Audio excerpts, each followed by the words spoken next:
Ja si myslím, že v tomto zápase sme mali veľké problémy s rýchlosťou pošliť. A prejavilo sa to v celom systéme.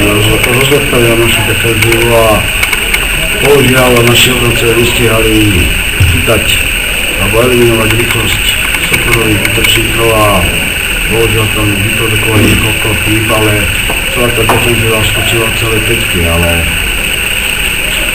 aktivita týchto chýb bola tak výrazná, že naozaj my sa dostali do veľkých problémov.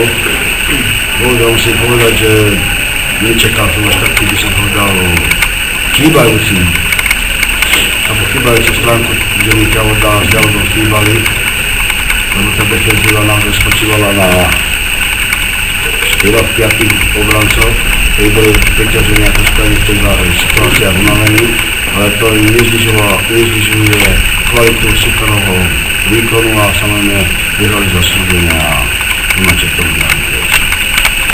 Dnes od začiatku dobre korčulovali, sme mali dobrý pohyb. Si myslím, že celý zápas sme mali navrch a sme si vytvorili v prvej tretine veľa gólových príležitostí, aj keď nám to nepadlo tam, ale v tretej tretine zase nám to vyšlo.